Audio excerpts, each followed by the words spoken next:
इस कार्यक्रम के प्रायोजक हैं रायपुर होम्स।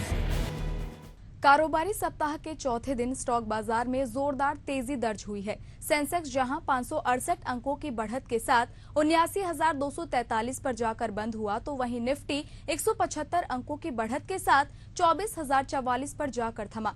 बड़ी बात यह है कि गुरुवार को दोनों ही इंडेक्स ने नया हाई दर्ज किया है। पहली बार है जब सेंसेक्स 79,000 के पार गई है, तो निफ्टी ने 24,000 का आंकड़ा पार किया है। हालांकि मिले जुले वैश्विक संकेतों के कारण भारतीय इंडेक्स 27 जून को गिरावट के साथ खुले थे। ऐसे में कैसा रहा आज का बाजार, क्या रहा उसका हाल, इस पर हमारी खास पेशकश स्टॉक पे टॉक में आपका स्वागत है। मैं आपके साथ कोमल शर्मा।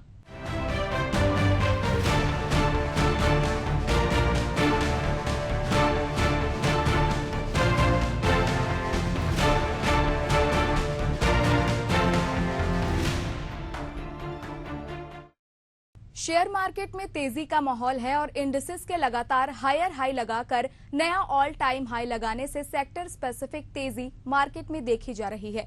हालांकि गुरुवार को बाजार में कामकाज की शुरुआत कुछ कमजोर हुई है। मार्केट एक्टिविटीज के अलावा कुछ छोटे शेयर लगातार बढ़े हैं। LIC के निवेश वाला एक छोटा स्टॉक GTL इंफ्रास्ट्रक्चर लिमिटेड मात्र 14 कारोबारी सत्रों में दोगुना हो गया। ये स्टॉक 1.49 रुपए से बढ़कर 3.11 रुपए पहुंच गया है।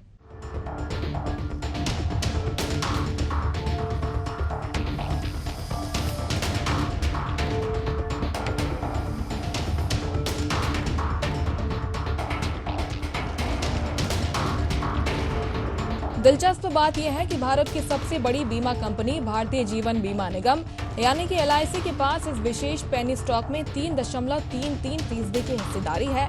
न केवल LIC बल्कि कई प्रमुख सार्वजनिक क्षेत्रों और निजी बैंकों ने भी इस शेयर में निवेश किया है। यूनियन बैंक ऑफ इंडिया के पास 12.07% की हिस्सेदारी है। सेंट्रल बैंक ऑफ इंडिया के पास 7.36% हिस्सेदारी है। बैंक ऑफ बड़ौदा के पास 5.68%, इंडियन ओवरसीज बैंक के पास 5.23% हिस्सेदारी है, जबकि कैनरा बैंक और ICICI बैंक के पास क्रमशः 4.05 और 3.33% हिस्सेदारी है।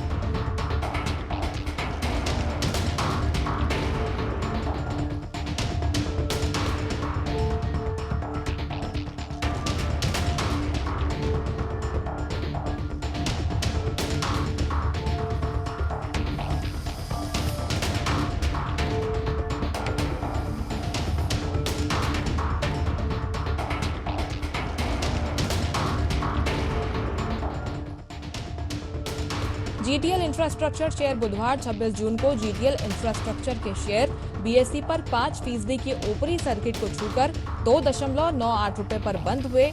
इसके बाद गुरुवार को भी इसमें अपर सर्किट लगा और ये 3.11 रुपए की कीमत पर जा पहुंचा। पिछले 8 कारोबारी सत्रों से ये पेनी स्टॉक लगातार ऊपरी सर्किट को छू रहा है। GTL infrastructure S&P BSE small cap का कंपोनेंट है और इसका बाजार पूंजीकरण 3,816.57 करोड़ रुपए है। LIC के निवेश वाले इस पेनी स्टॉक ने 6 जून से 100% रिटर्न की अपनी यात्रा शुरू की, जब यह BSE पर 1.49 रुपए पर बंद हुआ। 7 जून से इसने अपनी एक तरफा बढ़त जारी रखी और 26 जून को कुल 14 कारोबारी सत्रों में 100% की उड़ान पूरी की।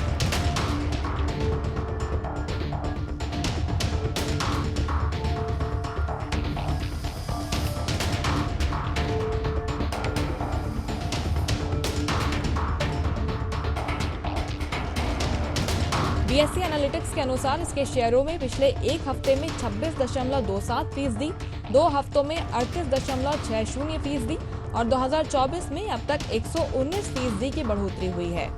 पिछले एक साल में इसने 272% का भारी रिटर्न दिया है। पीछे मुड़कर देखें तो पिछले 5 वर्षों में इस शेयर ने 292% रिटर्न दिया है। GTL इंफ्रास्ट्रक्चर वायरलेस टेलीकॉम ऑपरेटरों द्वारा शेयर किए जाने वाले टेलीकॉम टावरों और कम्युनिकेशन स्ट्रक्चर के निर्माण, स्वामित्व और प्रबंधन करता है। कंपनी के पास भारत के सभी 22 टेलीकॉम सर्किल में लगभग 26,000 टावरों का पोर्टफोलियो है।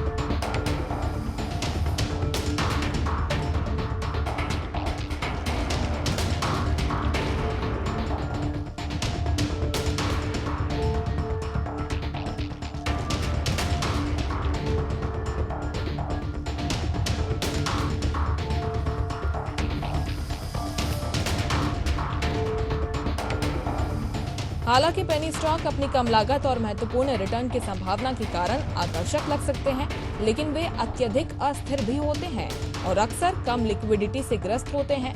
कम लिक्विडिटी का मतलब है कि किसी विशेष स्टॉक में सक्रिय रूप से ट्रेडिंग करने वाले बहुत से खरीदार और विक्रेता नहीं हैं। ट्रेडिंग गतिविधि की ये कमी संपत्ति को वांछित मूल्य पर जल्दी से खरीदना या बेचना मुश्किल बना सकती है। GTL इंफ्रास्ट्रक्चर ऐसा ही एक स्टॉक है। इसके साथ ही ये दोनों एक्सचेंजों पर शॉर्ट टर्म ASM स्टेज 1 में है। इसके अलावा ये भी ध्यान देने योग्य है कि कंपनी पिछले 10 वर्षों से लगातार घाटे की रिपोर्ट कर रही है। स्टॉक में प्रमोटर हिस्सेदारी भी मात्र 3.28% है। देश के कई इलाकों में बिजली वितरण कंपनियां पिछले कुछ समय से प्रीपेड स्मार्ट मीटर लगा रही है। प्रीपेड स्मार्ट मीटर वास्तव में एनर्जी मीटर का नया जनरेशन प्रोडक्ट है जो घरों और व्यावसायिक प्रतिष्ठानों में लगाया जा रहा है। इन मीटरों में जितने पैसे का आप रिचार्ज करेंगे उतनी ही बिजली इस्तेमाल करेंगे। बिजली वितरण कंपनियों को इस प्रक्रिया में बिजली बिल के नुकसान की चिंता नहीं रहती। ये स्मार्ट मीटर इलेक्ट्रिसिटी कंजप्शन के रिकॉर्ड को नापने का भी अच्छा तरीका है। प्रीपेड स्मार्ट मीटर इंटरनेट से जुड़े होते हैं, जिसमें यूजर आसानी से अपने इलेक्ट्रिसिटी यूज को ट्रैक और मॉनिटर कर सकते हैं, जिससे उनका बिल सही आता है।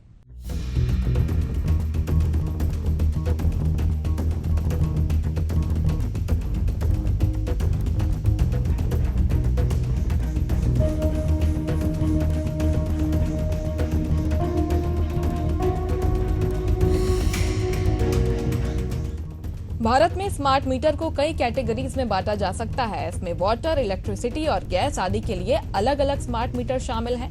देश की कई कंपनियां स्मार्ट मीटर बनाने के कारोबार में हैं।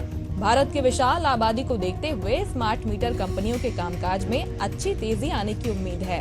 अगर आप भी स्मार्ट मीटर कंपनियों के शेयरों पर दाव लगाकर कमाई करना चाहते हैं, तो हम आपको बता रहे हैं कि आने वाले समय में किन कंपनियों के शेयरों पर दाव लगाकर आप अच्छी कमाई कर सकते हैं।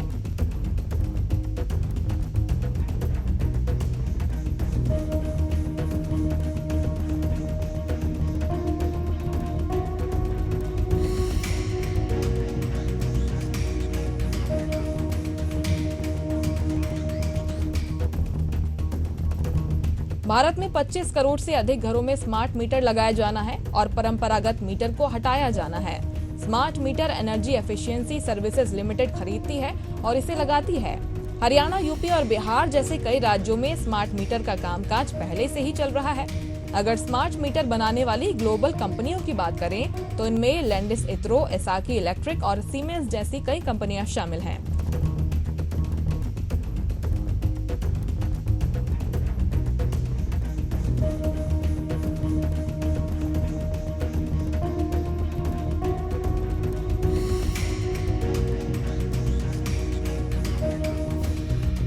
भारत में genus power infrastructure, HPL electric power के अलावा लार्सन एंड टूब्रो जैसी कंपनियां स्मार्ट मीटर का कामकाज करती हैं। अगर आप शेयर बाजार के निवेश पर स्मार्ट मीटर बनाने वाली कंपनियों के शेयरों पर दाव लगाना चाहते हैं, तो जीनस पावर इंफ्रास्ट्रक्चर साल 1992 में बनी एक कंपनी है जो मीटरिंग सॉल्यूशंस की मैन्युफैक्चरिंग और डिस्ट्रीब्यूशन के कारोबार में है। HPL इलेक्ट्रिक एंड पावर एक दिग्गज इलेक्ट्रिकल इक्विपमेंट मैन्युफैक्चरर है जो 40 सालों से काम कर रही है। Company metering solution, switch gear, LED lighting wire और केबल आदि बनाने के कारोबार में है। लार्सन एंड टूब्रो एक मल्टीनेशनल कॉरपोरेशन है जो कई तरह के बिजनेस करती है। अगर आप भी शेयर बाजार में निवेश कर कमाई करना चाहते हैं, तो स्मार्ट मीटर बनाने वाली इन कंपनियों के शेयरों पर नजर रखकर अच्छी कमाई कर सकते हैं। शेयर बाजार के निवेशकों को 25 मई 2018 को 45 पैसे के निचले स्तर से 14,136% का रिटर्न दे चुकी रेमेडियम लाइफ केयर लिमिटेड के शेयर बुधवार को 64.06 रुपए के लेवल पर बंद हुए थे। करीब 646 करोड़ रुपए के मार्केट कैप वाली micro cap pharma company Remedium life care limited के शेयरों का 52 हफ्ते का उच्च स्तर 180, जबकि 52 हफ्ते का निचला स्तर 63.80 रुपए है। AGM के रेमेडियम लाइफ केयर लिमिटेड के एक अनुपात में 3 बोनस शेयर को भी मंजूरी दे दी गई है।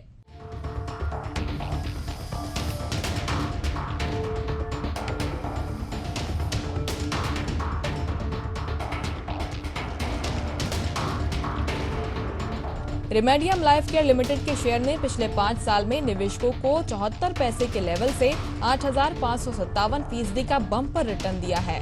पिछले 1 साल से हालांकि ये शेयर कमजोर है और 27 जून को 142.72 रुपए के निचले लेवल से अब तक ये निवेशकों की पूंजी 55% घट चुका है। रिमेडियम लाइफ केयर लिमिटेड के शेयर में 36% की गिरावट आई है। रिमेडियम लाइफ केयर लिमिटेड साल 1988 में स्थापित कंपनी है जो ड्रग मैन्युफैक्चरिंग के लिए मिडलमैन का काम करती है। कंपनी एपीआई खरीदने बेचने का काम करती है। ये कोर केमिकल है जो दवा बनाने में काम आता है।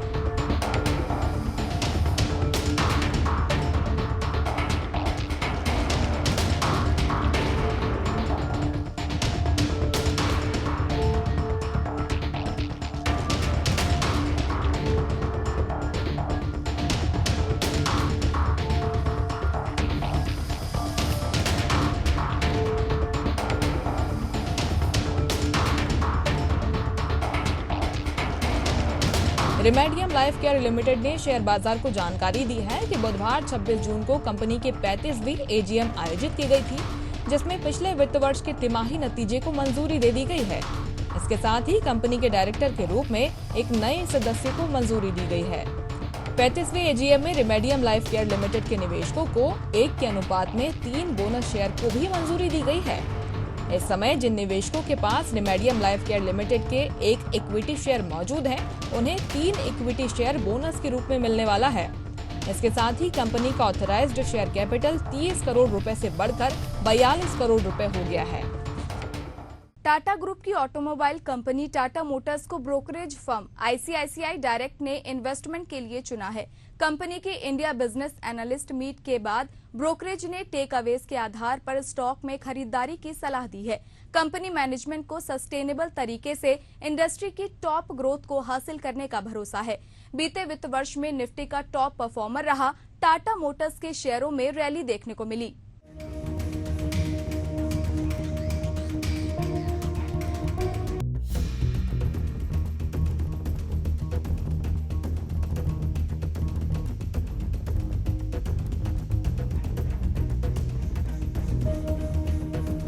ब्रोकरेज फर्म आईसीआईसीआई डायरेक्ट ने टाटा मोटर्स को खरीदारी के लिए चुना है। 12 महीने के नजरिए से स्टॉक पर 1200 का टारगेट दिया गया है। 26 जून 2024 को शेयर का भाव 951 पर बंद हुआ था। इस तरह करंट भाव से शेयर आगे करीब 26% का तगड़ा उछाल दिखा सकता है।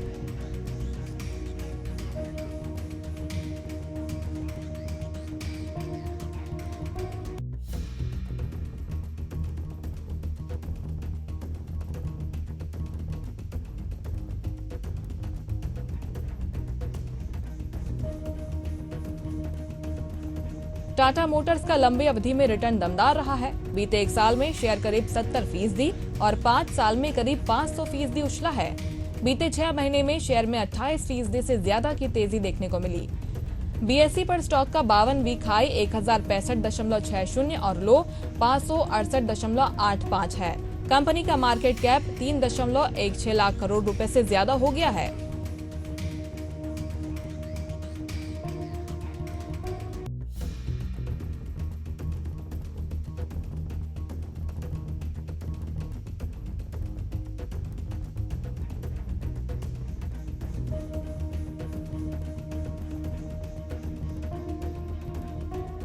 ब्रोकरेज का कहना है कि कंपनी मैनेजमेंट को पूरा भरोसा है कि घरेलू सीवी इंडस्ट्री फाइनेंशियल ईयर 2024 से 29 के दौरान 4 से 5% बढ़ सकती है। कंपनी को मार्केट शेयर बढ़ाने में मदद मिलेगी। स्मॉल सीवी से बूस्ट मिलेगा। पैसेंजर व्हीकल यानी कि पीवी सेगमेंट की बात करें तो कंपनी का फोकस इसके विस्तार पर है। 80% तक मार्केट साइज तक विस्तार का प्लान है। सीएनजी और ईवी से अच्छा बूस्ट मिलने की उम्मीद है। इन सेगमेंट्स में मार्केट लीडरशिप पर फोकस है। सीमेंट सेक्टर के शेयरों पर लगातार फोकस बना हुआ है और इस बाजार में एक सीमेंट स्टॉक है जो लगातार दौड़ लगा रहा है, वो है इंडिया सीमेंट्स। इस स्टॉक ने बुधवार को भी अपना 52 हफ्तों का नया हाई छुआ था और आज भी इसमें 52 हफ्तों का नया हाई बना है। स्टॉक आज लगभग 14% ऊपर चढ़ा और 299 रुपए पर पहुंच गया। आज स्टॉक के लिए बड़ा ट्रिगर सीमेंट सेक्टर की दिग्गज कंपनी अल्ट्राटेक सीमेंट की ओर से आया। दरअसल कंपनी इंडिया सीमेंट्स में 23% हिस्सेदारी खरीदने वाली है। प्री ओपन में इंडिया सीमेंट्स में 20% इक्विटी का सौदा हुआ और 6.02 करोड़ शेयरों के कई सौदे होते दिखे। अल्ट्राटेक ने इंडिया सीमेंट्स में निवेश को फाइनेंशियल इन्वेस्टमेंट बताया है। वहीं इंडिया सीमेंट्स पर एफएनओ बाजार में भी अपडेट है। ये स्टॉक एफएनओ बैन में आया है। सितंबर सीरीज से स्टॉक एफएनओ से बाहर होगा, यानी कि ये 30 अगस्त से एफएनओ का हिस्सा नहीं होगा।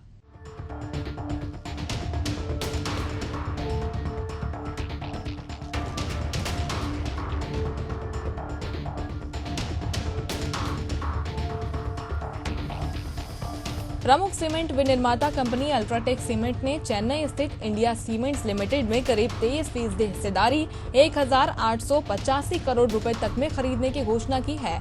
अल्ट्राटेक सीमेंट ने शेयर बाजार को सूचना में बताया कि कंपनी के निदेशक मंडल ने गुरुवार को हुई बैठक में इंडिया सीमेंट्स लिमिटेड के 7.06 करोड़ शेयर खरीदने के लिए वित्तीय निवेश करने को मंजूरी दे दी है। कंपनी सूचना के अनुसार यह सौदा 267 रुपए प्रति शेयर की कीमत पर होगा और ये गैर नियंत्रित वित्तीय निवेश इंडिया सीमेंट्स के शेयर पूंजी का करीब 23% है। वित्त वर्ष 2023-24 में इंडिया सीमेंट्स का कारोबार 5,112 करोड़ रुपए रहा था।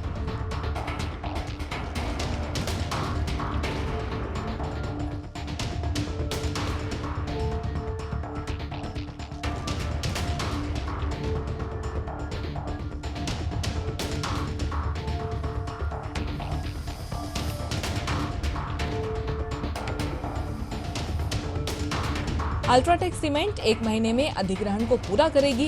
ये non controlling financial investment equity share का 23% हिस्सा है। अगर कैपेसिटी की बात करें तो अल्ट्राटेक सीमेंट के पास 146.16 मिलियन टन की क्षमता उपलब्ध है। वहीं इंडिया सीमेंट के पास 15.5 मिलियन टन की क्षमता उपलब्ध है। 20 अप्रैल 2024 को अल्ट्राटेक सीमेंट ने इंडिया सीमेंट की ग्राइंडिंग यूनिट का 315 करोड़ रुपए में अधिग्रहण किया था। शेयर मार्केट में तेजी का माहौल बना हुआ है और गुरुवार को निफ्टी ने 24,000 का जादुई लेवल भी छू लिया। इस बीच मार्केट में स्टॉक स्पेसिफिक एक्शन जारी है और आगामी बजट को लेकर भी निवेशकों का ध्यान कुछ स्टॉक पर है।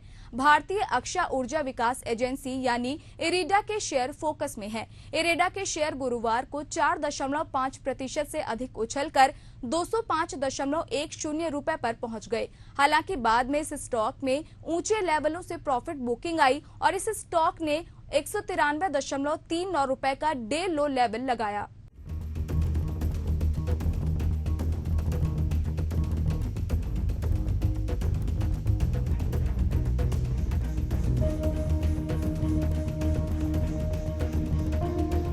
एक दिन पहले यानी कि बुधवार को एनबीएफसी के शेयर में 8% से अधिक की तेजी आई थी और फिर एनएसई पर 5.21% की बढ़त के साथ ये बंद हुआ।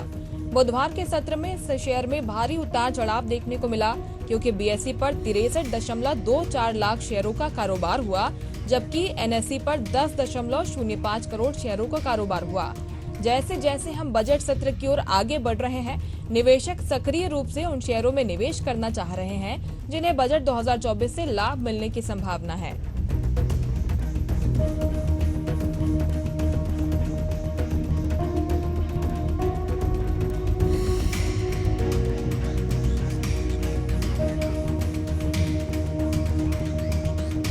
संसद का बजट सत्र 22 जुलाई से शुरू होकर 9 अगस्त 2024 तक चलने की उम्मीद है। 18वीं लोकसभा का पहला सत्र 25 जून 2024 को शुरू हुआ और 4 जुलाई तक चलेगा। इस बीच आईआरईडीए के शेयरों में एक हफ्ते में करीब 15% की उछाल आई है। ये स्टॉक निवेशकों के रडार पर है। मीडिया रिपोर्ट की माने तो आगामी केंद्रीय बजट में ऐसे प्रावधान पेश किए जाने की संभावना है जिससे इरेडा के लिए सस्ती धनराशि प्राप्त करने में मदद मिलेगी। रिपोर्ट के अनुसार मोदी सरकार 2 सरकारी कंपनियों यानी कि इरेडा और हुडको को आयकर अधिनियम की धारा 54(e) के तहत शामिल करने पर विचार कर रही है। इनके शामिल होने के बाद इन फर्मों के बॉन्ड खरीदने वाले निवेशकों को पूंजीगत लाभ पर से छूट मिल जाएगी।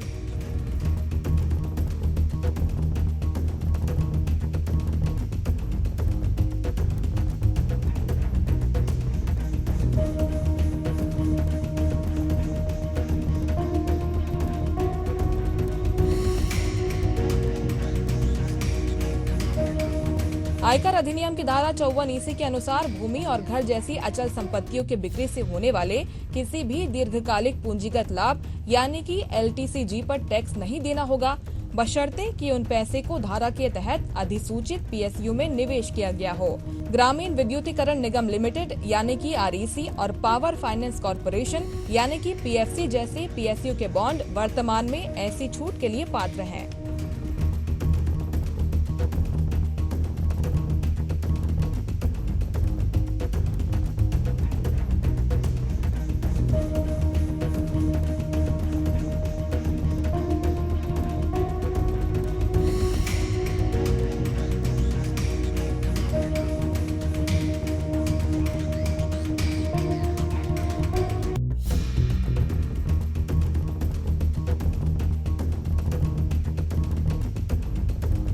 मार्केट एक्सपर्ट्स ने इरेडा के निवेशकों को इस शेयर को होल्ड करने की सलाह दी थी, क्योंकि उन्होंने बताया था कि नई सरकार में क्लीन एंड ग्रीन एनर्जी पर जोर दिया जाएगा। ये भी कहा गया था कि शेयर का भविष्य काफी उज्जवल है। अन्य विशेषज्ञों ने कहा कि चुनाव नतीजों के बाद इरेडा के शेयरों में उतार चढ़ाव देखने को मिल रहा है। 200 रुपए से ऊपर का ब्रेकआउट होगा और फिर ये 225 रुपए का स्तर दिखा सकता है। नीचे की तरफ अगर शेयर 160 रुपए के स्तर को पार करता है तो 130 रुपए के स्तर से इनकार नहीं किया जा सकता। गुरुवार को बाजार की दशा और दिशा की बात की जाए तो शुरुआत में लगभग 1405 शेयर बढ़े जबकि 800 शेयर गिरे। वहीं 124 शेयर अपरिवर्तित रहे। आज निफ्टी पर UltraTech cement, Grasim industries, JSW steel, doctor Reddy's labs और टाटा स्टील के शेयर प्रमुख गेनर्स स्टॉक में शामिल रहे, जबकि Shriram finance, SBI life insurance, HCL technologies, TCS और टेक महिंद्रा प्रमुख लूजर्स स्टॉक में शामिल रहे। इंडिया सीमेंट के स्टॉक में बड़ा एक्शन देखने को मिला। बोर्ड ने अधिग्रहण को मंजूरी दी, जिसके बाद स्टॉक में 11% की बढ़त आई। फिलहाल स्टॉक पे टॉक में इतना ही। जल्द हाजिर होंगे बाजार के अन्य अपडेट्स के साथ। नमस्कार।